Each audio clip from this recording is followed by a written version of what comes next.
الحمدللہ رب العالمین والصلاة والسلام علی حبیبہ محمد وآلہ وصحبہ اجمعین۔ اعوذ باللہ من الشیطان الرجیم، بسم اللہ الرحمن الرحیم۔ اولئک مع الذین انعم اللہ علیہم من النبیین والصدیقین والشہداء والصالحین وحسن اولئک رفیقا۔ اللہم سبحانک لا علم لنا الا ما علمتنا انک انت العلیم الحکیم۔ مولا یا صلی وسلم دائما ابدا علی حبیبک من زانت بہ العصر۔ انبیاء علیہ الصلوۃ والسلام جب دنیا میں جلوہ افروز ہوتے ہیں تو وہ اللہ کریم کا پیغام اللہ کریم کے بندوں کے نام لاتے ہیں، اللہ کریم کی باتیں سناتے ہیں، اس کی ذات، اس کی صفات کے متعلق تعلیم فرماتے ہیں، کس بات پہ اللہ کریم راضی ہے، کیا عمل کیا جائے، زندگی کو کس انداز سے بسر کیا جائے تو اللہ کریم راضی ہے، یہ بتاتے ہیں۔ اور زندگی میں کس طرح سے اعمال کیے جائیں تو اللہ کو پسند نہیں ہے۔ اس سارے کی بنیاد انسان کی اس فطری استعداد پہ ہوتی ہے جس سے وہ فیصلے کرتا ہے، انتخاب کرتا ہے، وہ طے کرتا ہے کہ مجھے کیا کرنا ہے، کس طریقے سے کرنا ہے۔ اور یہ یاد رکھیں کہ دین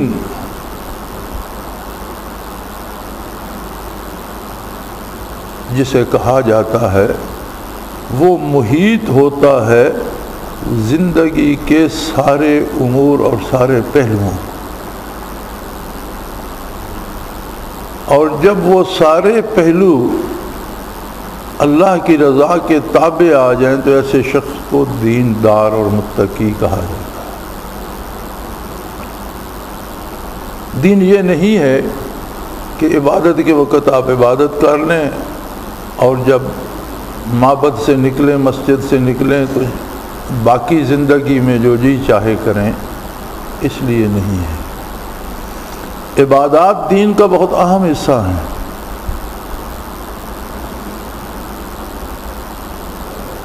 لیکن صرف عبادات ہی دین نہیں ہے۔ دین کا ایک اہم حصہ ہے عبادات، باقی دین آپ 5 نمازوں میں کتنا وقت صرف کریں گے؟ 24 گھنٹے میں تو 2 گھنٹے لگ جائیں گے اگر بہت زیادہ دیر لگائی آپ نے، تو باقی 22 گھنٹے بغیر دین کے گزارا ہوگا کیا؟ اس کا مطلب ہے کہ دین کا زیادہ حصہ، بیشتر حصہ، بیشتر عمل عبادات کے علاوہ ہے۔ عبادات پہ کہا جاتا ہے اللہ کریم ثواب دیں گے۔ ثواب کیا ہے عبادت کا؟ یہ جو کہا جاتا ہے کہ یہ عبادت کا ثواب آخرت میں ملے گا، یہ بات درست نہیں ہے۔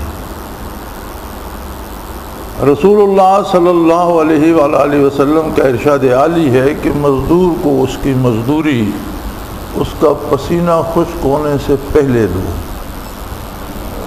جو رب کریم انسان کو جو محتاج ہے، عاجز ہے، اسے حکم دیتا ہے کہ کسی سے مزدوری کراتا ہے تو اس سے پہلے کہ اس کا پسینہ خشک ہو، اس کی مزدوری ادا کر، تو خود ساری زندگی بندے کو ادھار پہ لگا دیتا ہے کہ جب مرو گے تو ثواب ملے گا۔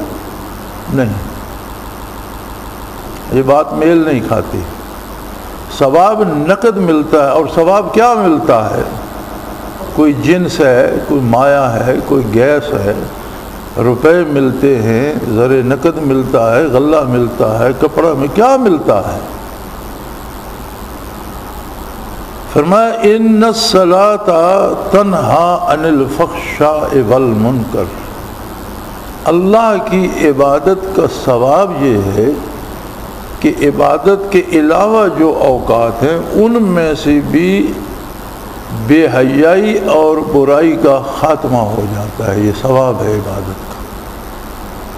یعنی جیسے ایک کپڑا ہے، آپ اسے صابن لگاتے ہیں تو نچوڑنے کے بعد وہ صاف ہو جاتا ہے، میل نکل جاتا ہے۔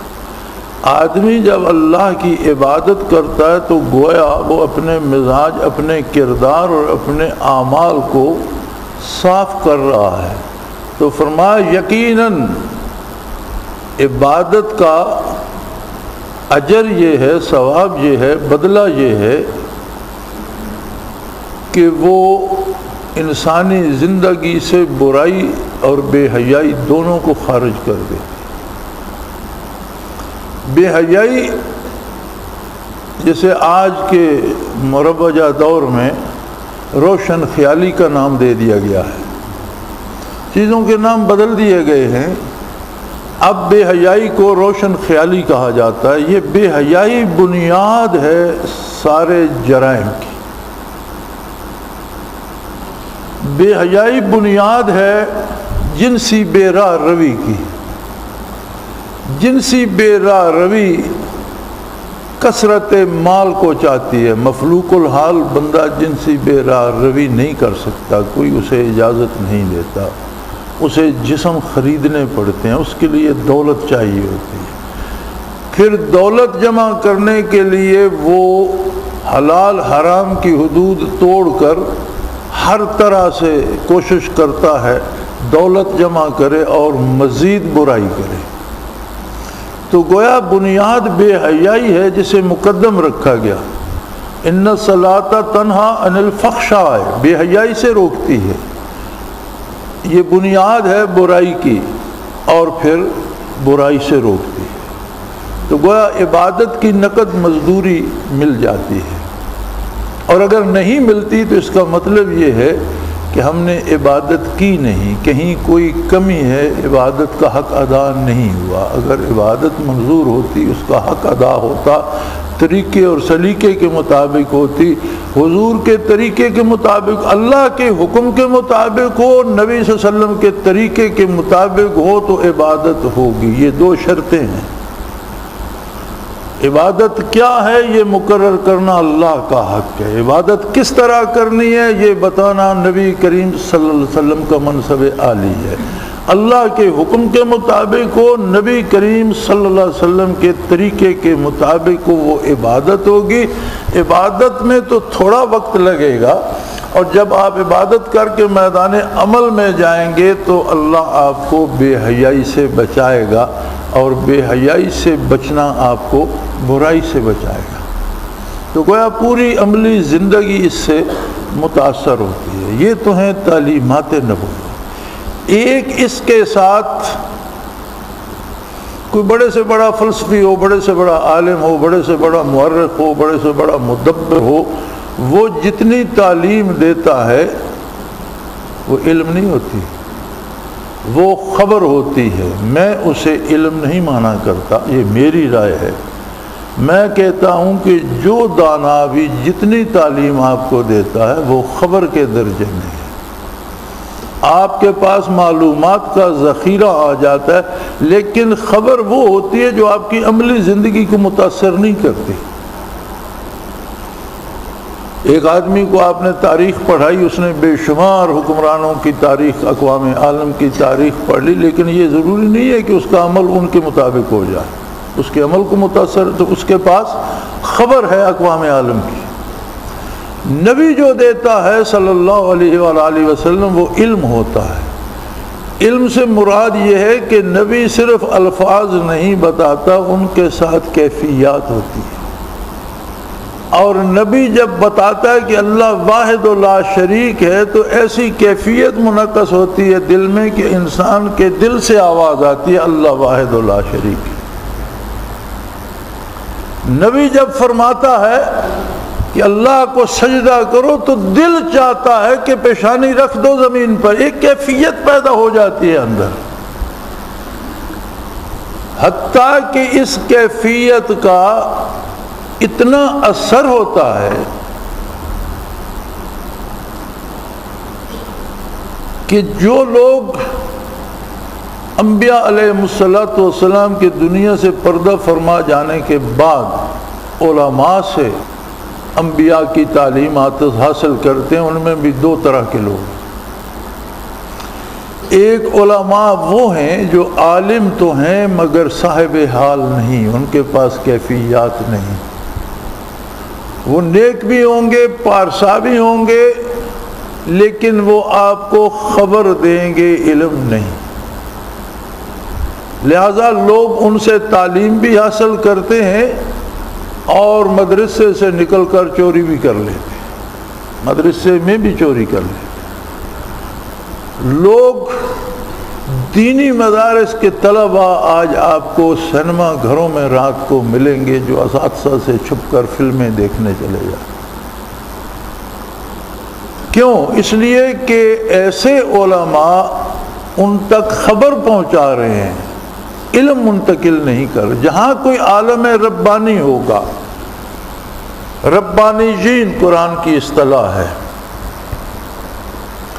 ربانی کون ہوگا؟ عالم ربانی وہ ہوگا جس کے پاس الفاظ بھی محمد الرسول اللہ صلی اللہ علیہ وسلم کے ہوں گے اور ان الفاظ کے پیچھے وہ کیفیات بھی ہوں گی جو قلب اثر سے جاری ہوں۔ عالم ربانی کی خدمت میں جو شخص جائے گا اس کی زندگی بدلنا شروع ہو جائے گی، اس کا کردار بدلنا شروع ہو جائے گا۔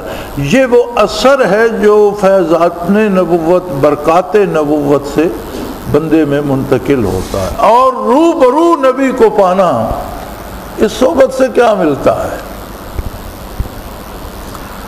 عالم انسانیت کو اللہ نے اشرف المخلوقات بنایا اور کائنات کے ذرے ذرے کو انسان کی خدمت پہ لگا دیا۔ بے شمار ستارے، سیارے، سورج، چاند جتنے اللہ نے تخلیق کیے، اگر علوم جدیدہ کی تحقیق میں بھی دیکھیں اور قدیم علوم میں بھی دیکھیں تو سارے انسان کی خدمت میں لگے ہوئے ہیں۔ کوئی روشنی دے کر کھیت اگا رہا ہے، کوئی روشنی دے کر کھیت پکا رہا ہے، کسی سے رویدگی کا تعلق ہے، کسی سے آبی حیات کا تعلق ہے۔ ہر ستارے، ہر سیارے کی شعاعیں منعکس ہو کر زمین کو مرکز بنا دیا، سب اس کو متاثر کرتی ہیں اور اس میں مختلف چیزیں بنتی ہیں جو ساری انسان کی خدمت کے کام آتی ہیں۔ زمین پر کتنی تخلیقات ہوتی ہیں، کتنا اس کا عمل ہوتا ہے، ہر سیارہ، ہر ستارہ اس کی توجہ کا مرکز زمین ہے، اور زمین پر دھاتیں بن رہی ہیں، گیسیں بن رہی ہیں، زیر زمین ذخائر سونے، چاندی، ہیرے، جواہرات اور مختلف تیل، پٹرول، دھاتیں بن رہی ہیں، مختلف چیزیں بن رہی ہیں۔ زمین کے اوپر تنکے پھول سے لے کر پھلدار درختوں تک فصلیں اور چیزیں، جانور اور پرندے، ایک بے پناہ لشکر ہے۔ یا اللہ اس سارے لشکر کو کیا کرنا ہے؟ فرمایا خلق لکم ما فی الارض جمیعا، اے نسل انسانی یہ سب تمہاری خدمت گار ہے، سب تمہارے کام آنے کے لیے، یہ سارا کارخانہ حیات صرف تمہاری خدمت کے لیے۔ خلق لکم، تم لوگوں کے لیے یہ سب سجا دیا ہے۔ ما فی الارض جمیعا، یعنی سارے سیارے ستارے متوجہ ہیں زمین پر، زمین پر جو انقلاب آ رہا ہے تخلیق کا، رویدگی کا، صنعت کا، یہ سارا ایک انسان کی خدمت کے لیے۔ اشرف المخلوقات، ساری مخلوق کا مرکز حیات، سب کا مقصد حیات اس ایک کی خدمت کے لیے ساری کارگاہ حیات سرگرداں۔ فلاسفہ کا ایک قول ہے، وہ کہتے ہیں کہ انسان کبھی یہ تصور کر کے بیٹھے کہ کائنات میں کوئی بھی نہیں، میں اکیلا ہوں دنیا پہ، وہ یہ سوچ کر اپنے ارد گرد دیکھے کہ اس ایک کے لیے اللہ نے کتنی کارگاہ حیات پھیلا دی ہے جو ساری اس کی خدمت کے لیے۔ اسی طرح ایک ایک فرد کی خدمت کے لیے یہ ساری کارگاہ حیات ہے۔ اس اشرف المخلوقات کو اپنا مقصد حیات ملتا ہے انبیاء علیہ السلام کی خدمت میں، اور انسانوں میں سب سے بلند درجہ نبوت۔ نبی کا غیر نبی کبھی ثانی نہیں ہو سکتا، اس کی خاک کے برابر جو اس کے مبارک جوتوں پہ پڑتی ہے اس خاک کے برابر غیر نبی نہیں ہو سکتا۔ نبوت اور عام انسانیت کے درمیان ایک درجہ ہے۔ انبیاء کے بعد غیر انبیاء میں کمال کا درجہ کون سا ہے؟ سب سے اعلیٰ درجہ ہے اصحاب نبی۔ ہر عہد میں، ہر نبی کے عہد میں اس کی امت کے سب سے اعلیٰ لوگ کون ہیں؟ اس کے صحابہ۔ اور ساری امتوں میں، ساری مخلوق میں، ساری انسانیت میں سب سے اعلیٰ لوگ انبیاء کے بعد کون ہیں؟ محمد الرسول اللہ صلی اللہ علیہ وسلم کے صحابہ۔ یہ صحابی کیسے بن گئے؟ کیا انہوں نے ہم سے زائد نمازیں پڑھیں، چلے لگائے، تسبیحات پڑھی، روزے رکھے؟ کیا کیا انہوں نے؟ انہوں نے محمد الرسول اللہ صلی اللہ علیہ وسلم کی صحبت پائی۔ صحابہ میں ایسے بھی ہیں جو نمازیں فرض ہونے سے پہلے دنیا سے اٹھ گئے،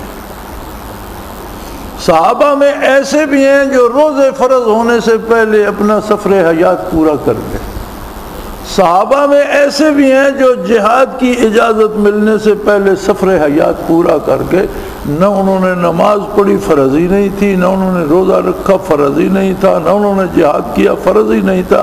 تو کیا وہ بھی صحابی ہیں؟ وہ بھی صحابی ہیں، اور کوئی غیر صحابی ان کی گرد پا کو بھی نہیں پہنچ سکتا۔ تو پھر انہوں نے کمال کیا کیا؟ انہوں نے صحبت پائی محمد الرسول اللہ صلی اللہ علیہ وسلم کی۔ تو کسی نے کہا تھا من سی پارے دل می فروشم، من سی پارے دل می فروشم بے گفتہ قیمتش گفتم نگاہے، بے گفتہ کم ترش گفتم کے گاہے۔ اس نے آواز لگائی میں دل کے ٹکڑے بیچتا ہوں، درد دل بیچتا ہوں، خود دل بیچتا ہوں، کوئی خریدار۔ بے گفتہ پوچھا گیا اس سے قیمتش، اس کی قیمت تو بتاؤ کتنے میں بیچو گے؟ گفتم نگاہ، ایک نگاہ کرم کے صدقے بیچ دو۔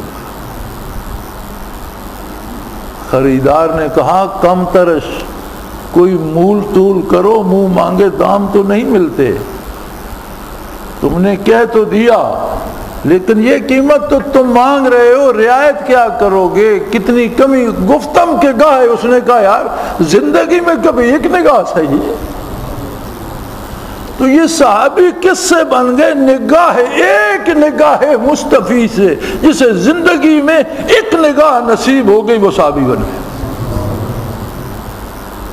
اور زندگی میں ایمان کے ساتھ جس کی ایک نگاہ حضور کے وجود عالی پہ پڑ گئی صحابی ہو۔ اب اس صحبت کی لذت کا اندازہ کیجئے، لذت جو صحبت کی ہے اس کا اندازہ کیجئے کہ اللہ کریم نے جنت کی بہت تعریف کی، اللہ کے نبی صلی اللہ علیہ وسلم نے جنت کی بہت تعریف فرمائی، اور فرمایا کوئی آنکھ یہ منظر دیکھ نہیں سکی، کسی دل نے یہ سوچا نہیں ہوگا کہ جنت میں کتنی لذتیں ہوں گی اور ان کی کتنی فراوانی، انسان دنیا میں سوچ بھی نہیں سکتا۔ جنت ہی کی بات ہو رہی تھی، ایک صحابی بارگاہ رسالت پناہی میں حاضر تھا، غریب صحابہ میں سے تھا، ایک وقت کا کھانا ملتا اور ایک وقت فاقے میں گزر جاتا، روکھی سوکھی پہ اور دن بھر کی مزدوری اور مشقت پہ گزارا، پیوند لگے ہوئے کپڑے، پریشان بال، گرد سے اٹا ہوا وجود، مزدور کا وجود، بڑی بے نیازی سے کہتا ہے یا رسول اللہ جنت نہیں چاہیے۔ خود نبی کریم صلی اللہ علیہ وسلم نے حیران ہو کر پوچھا تو کیا کہہ رہا ہے؟ اللہ نے جنت کی تعریف کر کے انسان کو یہ بتایا ہے کہ تیرے مزاج میں لالچ ہے، تو چیزیں سمیٹنا چاہتا ہے، اگر لالچ ہی کرنا ہے تو فی ذالک فلیتنافس المتنافسون، لالچ ہی کرنا ہے تو میری جنت کا لالچ پال۔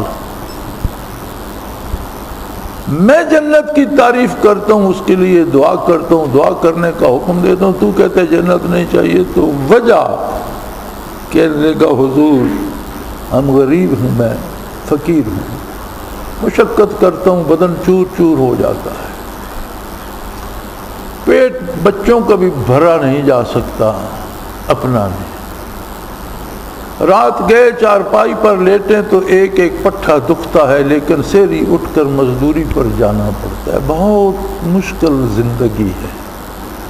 اس پر کفار کا خدشہ اور خطرہ جو مدینہ منورہ کو ہے اور جس میں سب گھرے ہوئے ہیں وہ الگ ہے، لیکن اس ساری تکلیف میں ایک بہت مزے کی چیز ہے، ایک بڑا مزیدار کام ہے کہ جب جی چاہتا ہے، جب فرصت ملتی ہے، مسجد نبوی کا رخ کرتے ہیں اور جب حاضر ہوتے ہیں رخ انور کو دیکھتے ہیں، ساری تھکاوٹیں دور ہو جاتی، مزہ آ جاتا ہے سانس لینے کا، زندہ رہنے کا۔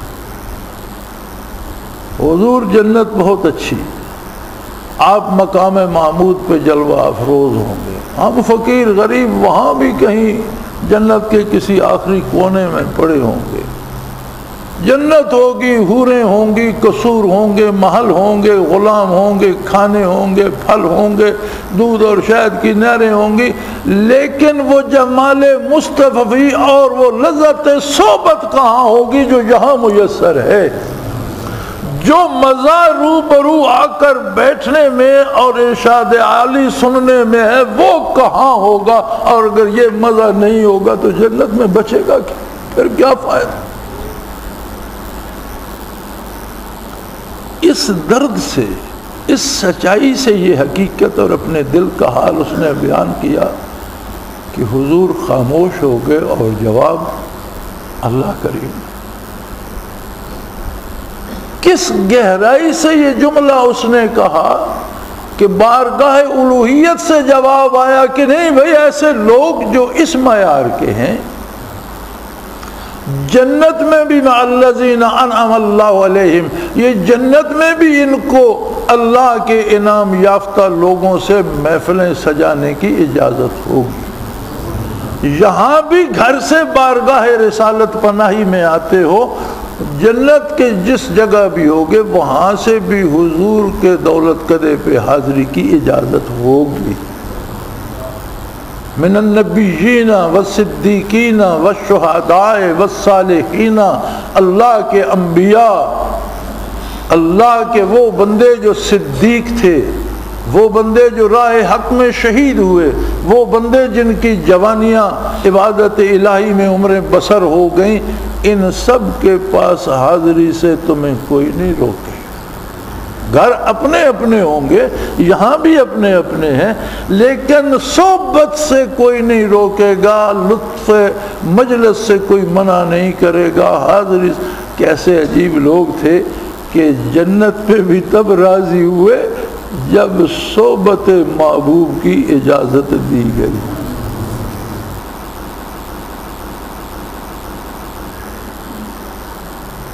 صحبت نبی کریم صلی اللہ علیہ وسلم کی صحبت میں یہ اثر تھا کہ ایک نگاہ نے بندے کو صحابی کر دیا۔ صحابی صرف اصطلاحی لفظ نہیں ہے، اس کا مفہوم یہ ہے کہ عالم انسانیت میں انبیاء سے بلند ترین مرتبے پہ فائز آتے ہیں۔ ہم اولیاء اللہ کا احترام کرتے ہیں، عزت کرتے ہیں، اور وہ عزت کے مستحق ہیں، ادب کے مستحق ہیں۔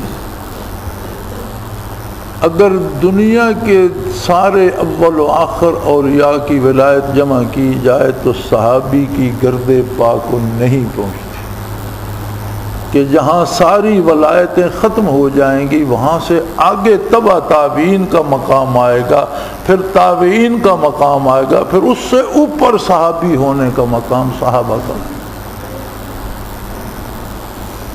تو جو برکت صحبت سے، ایک نظر سے، ایک محفل سے حاصل ہوتی ہے، وہ برکت برسا برس کے مجاہدے سے حاصل نہیں۔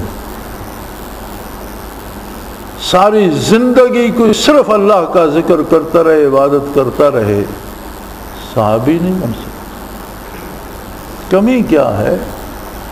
کمی یہ ہے کہ وہ نظر میسر نہیں، وہ صحبت کا ایک لمحہ میسر نہیں۔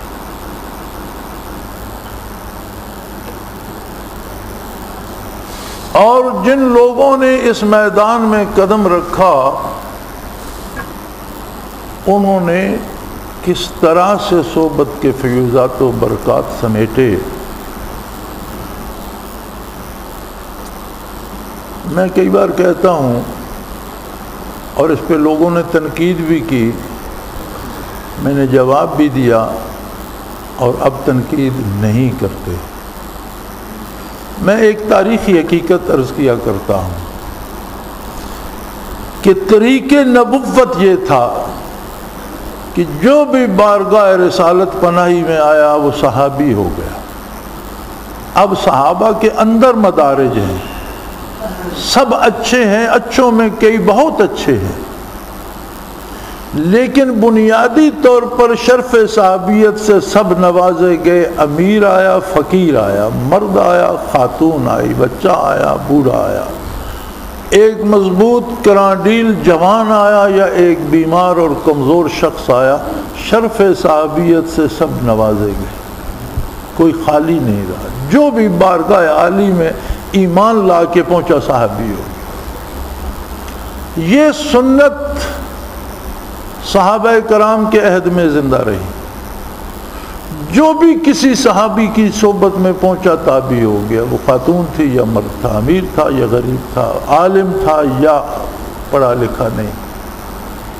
تابعین کی بارگاہ میں یہ سنت زندہ رہی، جو بھی پہنچا تبع تابعی ہو گیا۔ تبع تابعین کے عہد زرعی کے بعد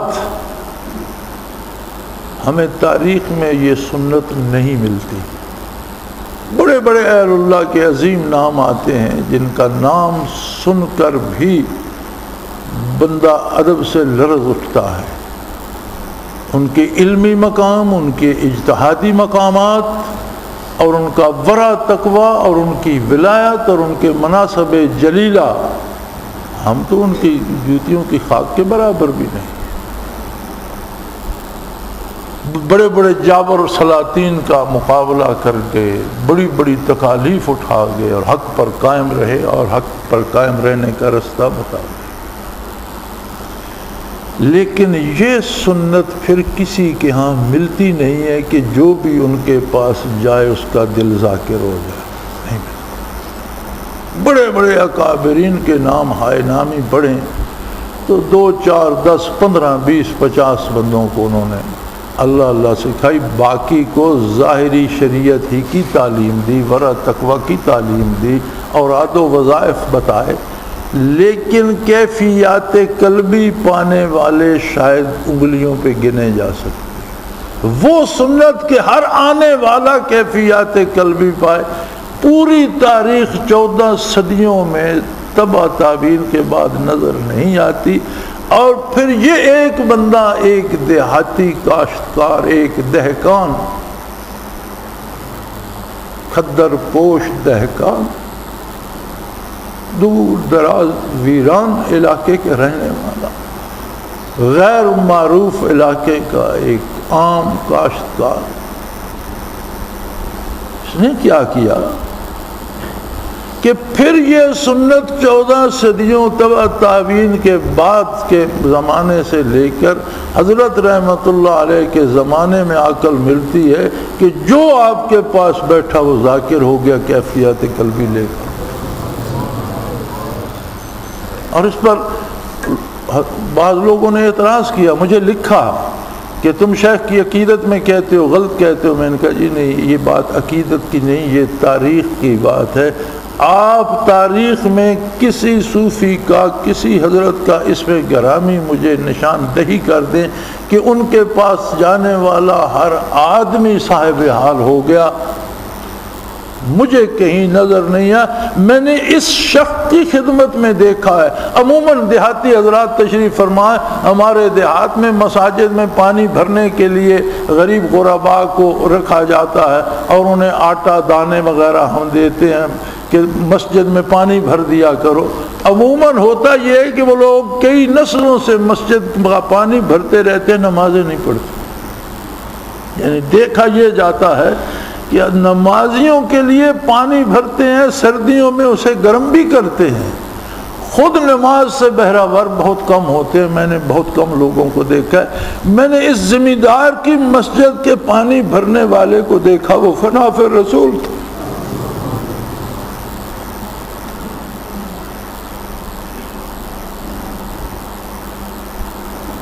اور ایسا عجیب آدمی تھا کہ بیٹھا اکیلا ایک دن مسجد میں ذکر کر رہا ہے، کہیں سے سانپ آ گیا، اب وہ آنکھیں بند کی، اللہ اللہ میں لگا ہوا ہے، سانپ آیا، وہ اس کے ارد گرد پھرتا رہا، پھر وہ ایسے بیٹھا تھا کہ اس طرح سے پاؤں رکھے ہوئے تھے، تو ایک پاؤں پر سانپ بھی بیٹھ گیا، تو وہ ذکر کا اسے پتہ ہی نہیں، فارغ ہوا تو دیکھا کہ سانپ پاؤں کے اوپر بیٹھے، اسے کہتے بے وقوف، تو یہاں کیا کر رہا ہے، دفع ہو جا، اور سانپ چلے گئے۔ بندہ کون تھا؟ مسجد کا خادم تھا پانی بھرنے پر، تو اس کہتے بے وقوف، یہاں یہ بیٹھنے کی جگہ، دفع ہو جائے یہاں سے، اور چل۔ یہ کیسا آدمی ہے، اس کی بات، یہ موذی جانور بھی اس کی باتیں سنتے سمجھتے ہیں۔ وہ بیٹھا ہے، اس کے پاس کاٹتا کیوں نہیں؟ سانپ تو ہیٹ لیتا ہے بدن سے، باڈی ہیٹ لیتا ہے، اسے پتہ چل جاتا ہے آگے بدن ہے، زندگی زندہ بدن ہے، اس سے پہلے کہ یہ مجھے نقصان پہنچائے میں اسے کاٹ کھاؤں، اسے کیوں نہیں کاٹتا؟ وہ کہتے ہیں بے وقوف، وقت ضائع کرنے کے لیے آ گیا، چلا جا یہاں سے، چلا جا، کمال ہے۔ تو میں نے یہ دیکھا، اور یہ ایک تاریخی حقیقت ہے۔ عقیدت اپنی جگہ، اور مجھے اس بات میں کہنے میں کوئی باک نہیں ہے کہ مجھے شیخ سے وہ عقیدت ہے جو کسی انسان کے لیے ممکن ہو سکتی ہے۔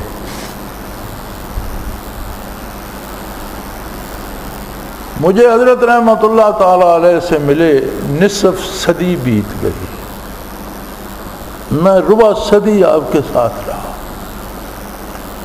جس دن سے ملاقات ہوئی تھی پہلی، اس سے آج تک الحمدللہ میرے دل میں شیخ کے خلاف کبھی وسوسہ بھی نہیں ہے، اور میں نے پوری زندگی کو صرف شیخ کے اشاروں پہ تج دیا ہے، اس میں اپنی رائے کو ختم کر دیا۔ مجھے کبھی خدا ایسا وقت نہ لائے کہ مجھے کبھی کوئی وسوسہ اس معاملے میں، بلکہ میں نے ابلیس سے کہا تھا، باتیں کرنے کی نہیں ہوتی، کبھی کی بھی جاتی ہیں۔ میں نے کہا تھا یار کسی اور بات پہ کوشش کرو، اس پہ فضول، یہ اس پہ وقت ضائع کر رہے ہو، شیخ کے خلاف میرے دل میں تم کو خیال پیدا کر سکو، یہ وقت ضائع کر رہے ہو، کسی اور بات پہ میرے ساتھ محنت کرو، مجھ سے کسی اور گناہ میں ملوث کرنے کی کوشش کرو، وقت اپنا بھی ضائع نہ کرو، میرا بھی برباد نہ کرو۔ اور اس دن کے بعد اس نے بھی چھوڑ دیا ہے کہ چھوڑو یار یہ موضوع یہاں واقعی ٹھیک کہہ رہا۔ اس شخص نے ایسا کیسے کر دیا؟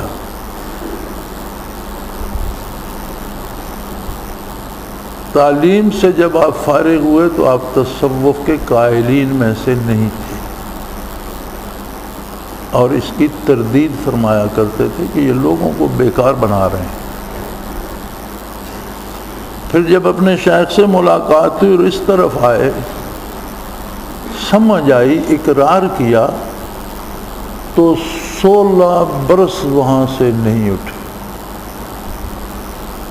سال میں فصلوں کی جب کٹائی ہوتی تو گھر تشریف لاتے، اور 15-20 دن، زیادہ سے زیادہ 1 مہینہ، وہ بھی گندم کی کٹائی پر غلہ جمع کر کے اخراجات گھر والوں کو دے کر پھر تشریف لے جاتے، اور 11 مہینے پھر کبھی واپس نہیں آئے۔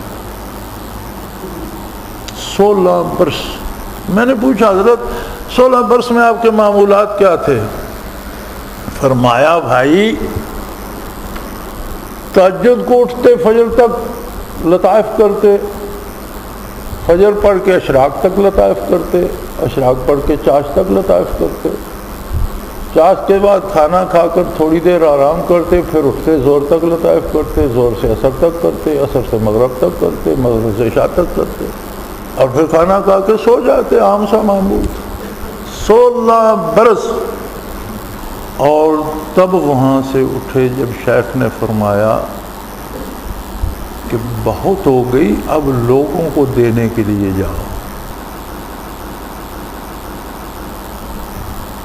تمہارا راستہ اب نہیں رکے گا، تمہاری منازل بھی ہوتی رہیں گی، لیکن اسے اللہ کی مخلوق کو بھی کرو۔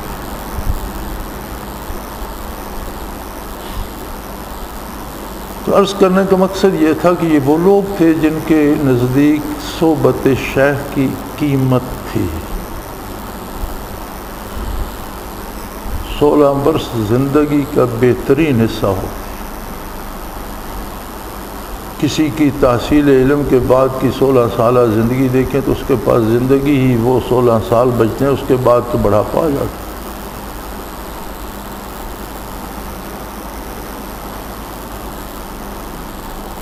اس کے بعد جن لوگوں کو آپ کی صحبت نصیب ہوئی، الحمدللہ 2 3 4 لوگ ہوتے تھے، لیکن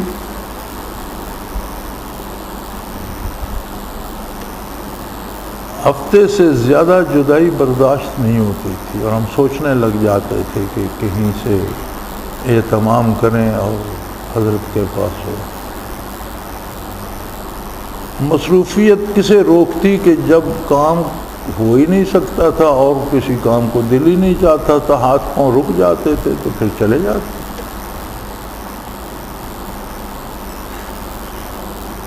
اور عصر کو وہاں پہنچے، شام کا صبح کا ذکر نصیب ہوا اور چائے پی کر چل پڑے، تو اس ایک رات میں ایسے ہو جاتا تھا جیسے بھوکے کو کھانا اور پیاسے کو پانی مل گیا، اور پھر سے تازہ دم ہو کر مزدوری پہ، اپنی پہ، کام کاج پہ، کاروبار پہ، لیکن ہفتہ گزرتا تھا تو پھر وہ بھوک ستاتی تھی، پھر حاضری کو دل چاہتا تھا۔ چھوڑو مراقبات ہو گئے، لطائف ہو گئے، سارا ٹھیک ہے، لیکن صحبت کی جو لذت تھی وہ اپنی تھی، اور جو اس سے برکات ملتی ہیں وہ ان کی مثال اپنی ہے۔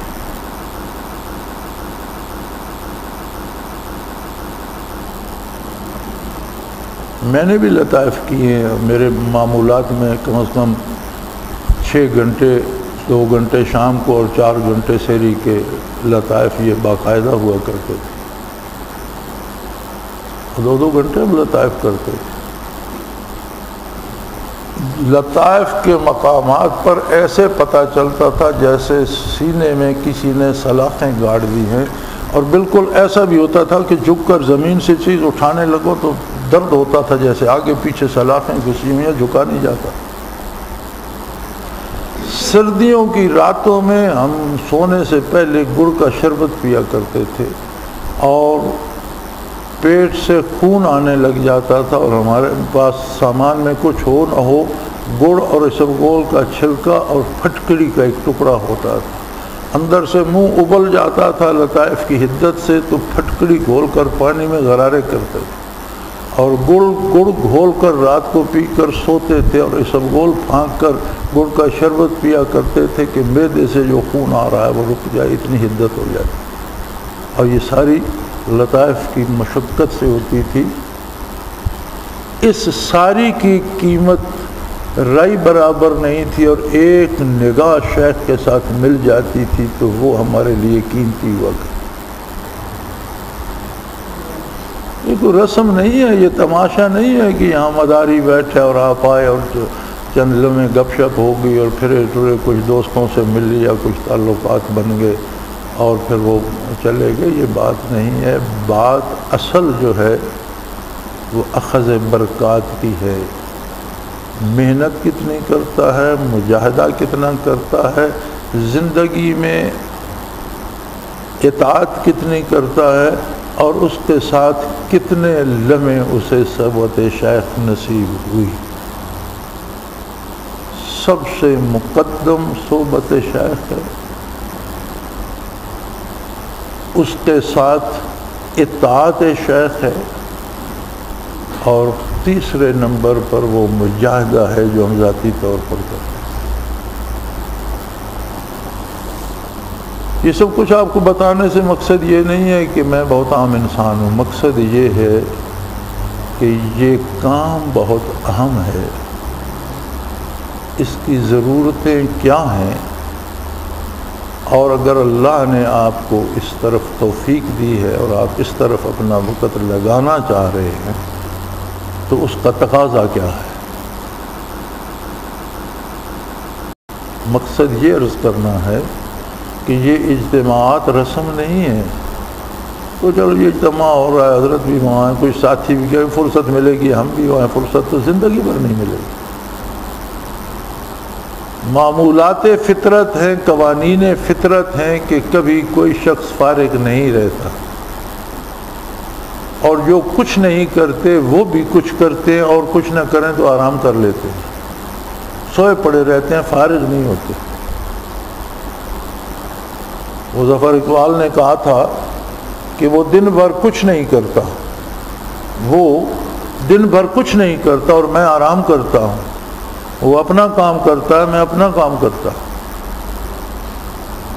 جو کچھ نہیں کرتا وہ بھی کچھ کر رہا ہے نا، کچھ نہ کرنا بھی تو کچھ ہے، اور یہ کچھ نہیں کرتا تو آرام کر لیتا ہے، آرام تو کر رہا، کچھ تو کر رہا ہے۔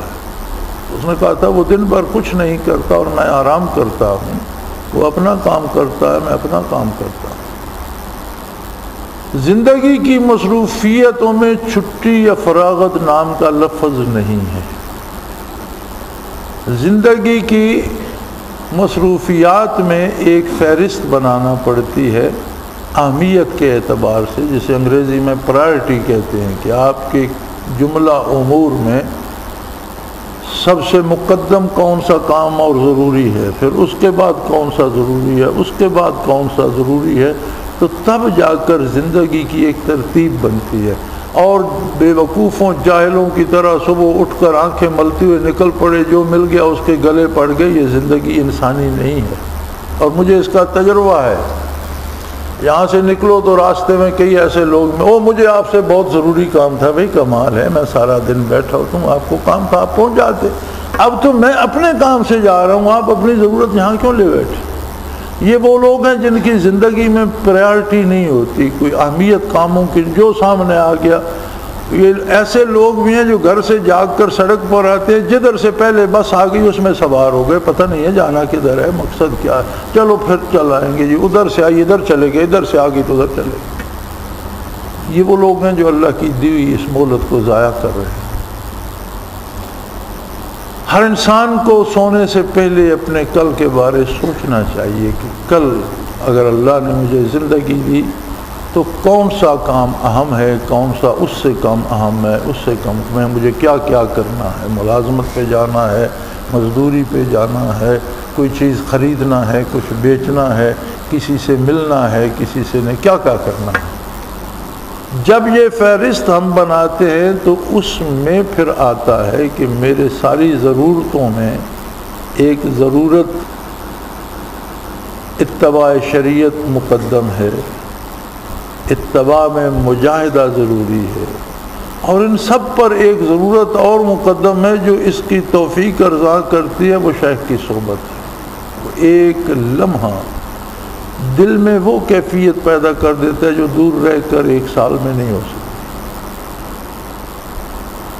تو میرے بھائی، جس شعبے میں اللہ نے آپ کو وقت لگانے کی توفیق دی ہے، اس کی ضرورتوں، مصلحتوں، اس کے طریقے کو سمجھیے، اپنائیے، اور اللہ آپ کی محنت قبول فرمائے، اس سے جو حاصل ہے وہ حاصل کیجیے۔ وآخر دعوانا ان الحمدللہ رب العالمین۔ اللہ اللہ اللہ اللہ اللہ اللہ اللہ اللہ۔ حضرت امیر محمد اکرم آوان مد ذلہ العالی دارالعرفان منارہ ضلع چکوال میں سالہ سال سے قرآن و حدیث کے اوپر خطابات کر رہے ہیں۔ اور سلسلہ نقشبندیہ اویسیہ کے مطابق لوگوں کو ذکر الہی کی تربیت دے رہے ہیں۔ وہ قرآن پاک کی تفسیر ترتیب وار بیان کر رہے ہیں۔ تفسیر قرآن کو وہ موجودہ ملکی اور بین الاقوامی حالات کے مطابق بیان کرتے ہیں۔ موٹر وے سے کلر کہار کے انٹرچینج سے نکلتے ہوئے کلر کہار کی جھیل سے ہوتے ہوئے میانی، بوچھال اور نور پور سے گزرتے ہوئے دارالعرفان منارہ پہنچ سکتے ہیں۔ حضرت امیر محمد اکرم آوان نے بچیوں اور بچوں کی دینی اور دنیاوی تعلیم کے لیے سقارہ اکیڈمی کے نام سے ایک درسگاہ بھی قائم کی ہے، جس کا افتتاح ملک پاکستان کے صدر جنرل محمد ضیاء الحق نے اپنے دست مبارک سے کیا تھا۔